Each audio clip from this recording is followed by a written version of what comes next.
Welcome back to It's New. Great to be here. Or are we lying? You don't lie. If I was an AI search engine, I might be lying. You most definitely would be lying. Yeah. Most definitely. 60% chance. And that's what I'll be talking about. And I'll also be talking about Google's search market share.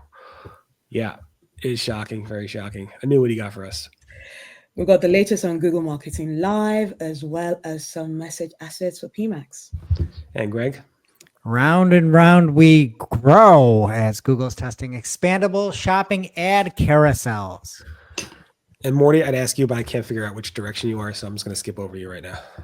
I got nothing. I don't know why I'm here. Best, Barry. For the best.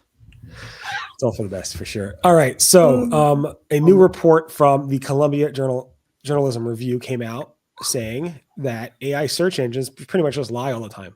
Not all the time, most of the time.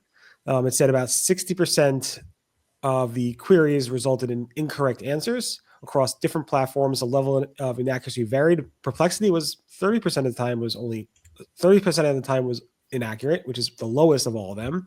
Where Grok 3 specifically had the highest rate with 94%. They have this cool chart that shows like when these AI search engines or whatever AI chatbots got it right versus got it wrong, and you can see the green versus the red. And Gemini looks pretty poor as well from Google. Copilot, not so great from Microsoft. Perplexity is the best, but again, the best is 60%. I mean, it's not so good. It also spoke about how these chatbots, many of them just bypass any robots directives you give them. They just ignore them. They say, we don't care. Well, even if you block us, we don't care. We're going to get that content. And for those who want links and citations, a lot of these search engines just make stuff up and put fake links there and make up citations, and they link to the wrong place. I remember seeing that early on with AI overviews and Gemini, where it just linked to 404 pages constantly. I think Google got a little bit better about that, but you can see this other chart here that basically shows you, when they're linking to the wrong page and so forth. And Google links a lot to 404 pages according to this result still. It's pretty crazy. I mean, and people are just literally living and reading these things and thinking it's the truth. And we discussed this before on this show. Like, I just skip over all these AI answers because I just don't trust them. And here's like evidence finally out, like showing that it's often wrong, and they're confidently wrong, which I wrote. Anyway, that's my rant. Yeah, I mean, just one note. This study did come from the Columbia Journalism Review. Just so take everything with a grain of salt, Barry. Their mission statement is fast turn analysis and deep reporting, an essential venue for not just journalists, but for thousands of professionals in communication. So these are people who look for accuracy. You think? When it's your mission to help journalists, I'm just saying, I don't think it's incorrect. I'm just saying, you're always defending AI. Why are you so scared? I'm not. I'm defending the truth. Why are you so scared? I am not scared. I'm just saying this is from I don't want to journalist bad about AI. Look, I'm not scared of it. If you want to sit around and use Grok 3 search with all the red dots on there, go for it, Morty. How about Gemini with all the red dots there? Yeah, pretty terrible. How about all of them with all the red dots there? Yeah, and the thing that I get that some of those are wrong. It's really also hard to know like what partially incorrect means versus completely incorrect. The other thing that I thought was surprising was just the wrong articles being sourced from there, where it's like okay, now we're talking about citations and all these things, but the majority of them have huge skews towards choosing the wrong article for this maybe incorrect information. Yeah, it is kind of upsetting, but Google search has nothing to fear because their search have grown almost 22% year over year. A new study from Rand Fishkin, SparkToro, using data, he wrote, in a single year and for a mature product, 21.6.4% growth in searches across Google is remarkable. And it basically was like, Google, ChatGPT and OpenAI and Bing, and Bing's going to make Google dance and so forth. Those fears are pretty much unwarranted, according to him. Gemini even has the number 2 when it comes to percentage of users visiting major AI platforms, right? Well below ChatGPT, but still, if you do look at this other chart, the last chart here is that you look at the number of searches per day, Google is literally 14 billion. It says 14 billion. He said 14 billion searches per day, while ChatGPT had only 37.5 million searches per day. So it's a huge number.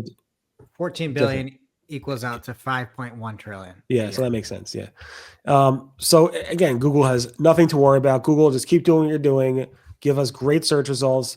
Give us a nice amount of traffic, and keep doing. We just like Google. And I use a little tree icon there. So. And totally lean into AI mode. It seems pretty accurate, apparently. I don't know if an AI answered that. Okay, you're right.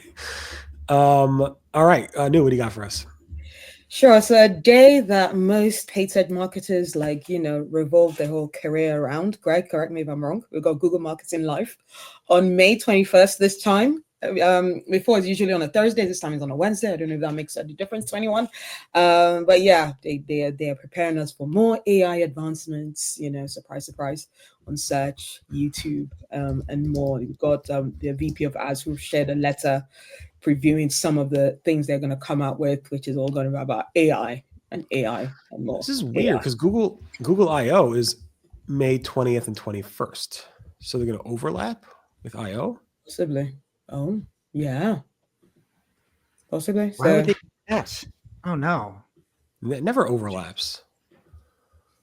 AI scheduled it. You're right. Weird. Super weird. Anyway, what else you got? And yeah, so secondly, there's also message assets for PMax. The one for search, it came out like late last year, but yeah, they now do allow message assets for PMax campaigns. So it's a new thing to test for folks. Exciting. Again, going back to this I/O overlapping with it's insane. Weird. It's usually worry about. Yeah, usually worry about like when you don't want to overlap with a Google conference. Now Google's like overlapping with their own conference. Whatever. Sorry. I don't know. Weird. They can't even source the right page, and you're asking like, how do they get this? How do they get the wrong day? Yeah, I know, but there's usually overlap in terms of what they announce at I/O, and then a few weeks later at Marketing Live. Right, Marketing Live. You would think it's a different world now, Barry. I don't know. All right. Anyway, Greg, what do you got for us? All right. So from Google over on Search Engine Roundtable, Barry has the full write-ups, but there was a test spotted in the wild from Arpan Banjari, and it was similar to what we had talked about before, sort of a local expanding image ad, but this is Barry, you're calling it expandable shopping ad carousel. So the example was somebody did a search for leather duffel bags, and it pulls up not just a leather duffel bag sort of carousel from a variety of retailers. It zooms in basically on retailers, and then you can kind of scroll through all the bags or products that match that query. They get a little bit larger, and they turn into a card format and shows like full price, like you would see for like a traditional PLA or shopping ad, essentially. So I think that looks cool. It's a way to. I'm going to ask the question that everybody has in their mind. Do you walk around with a man bag? I have a bag, not a duffel. You guys make the call. It's like a leather bag. That's a man bag. Yeah, that's a man bag. Yeah, it's pretty. It's like a briefcase. It's close. It's close to briefcasey-ish.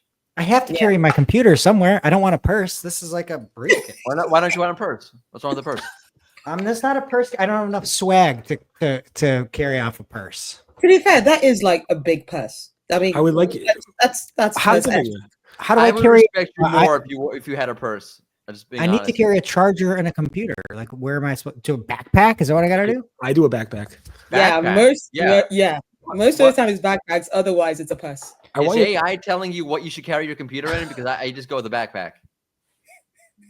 You guys, like, briefcases have been a thing. They exist. They're real. Yeah, my dad still schleps around like that square briefcase. You know what I'm talking about? Yeah, like when you gotta like put in the codes to get it. Oh god, all right, I'll switch to that. You jerks. Favor, Greg, could you bring this up at the on the marketing clock show this week? I want to know what they think. I will. I'll see if everybody thinks. I also used to find it very strange that people would travel with it, and I'm like, it's a little briefcase. How many things are you getting into a tiny A4 size? I have like to get to HDMI because I have person meeting like a USB-C out. I have a charger. I have a battery pack in case my phone dies. I have a pencil. I have a notebook, and I have a computer. Huh. Very efficient. That's I have a okay. lot Go with the way pencil more over stuff a in pen. mine. That's Anyway, interesting go also. ahead. We have to get this over with. We'll get it over with here. There's also an update where Barry sees the price at checkout is what shows up underneath a PLA or shopping ad.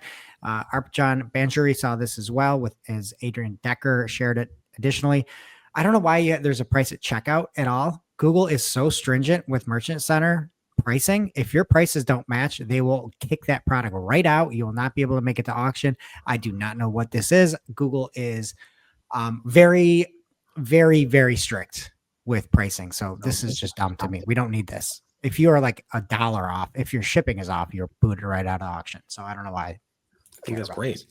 Nothing worse than clicking over. It's like says $200 and it ends up being like, $2,000. Yeah, but like it almost like makes them seem scammy when there's one that says price at checkout and one that doesn't. Like, Right. You know what I mean? Because It some seems like- websites make you go to the checkout page to see the price because the people you're selling from, right? They don't. But you want shouldn't make it into auction though, because we're talking ads. If you don't have a price, you can't make it an auction. If you don't have there's shipping, new you can't make it schema an for auction. that. Isn't there a new schema for price at checkout specifically? Member price, but not. Member price. You still need price. So Got it. member price, yeah. Anyway, don't hide your prices. Be honest, or else Google will kick you or show that weird label that makes you look scammy. Anyway, thanks so much for being here. We're back tomorrow with more search news. Have a great day. Bye-bye. Bye.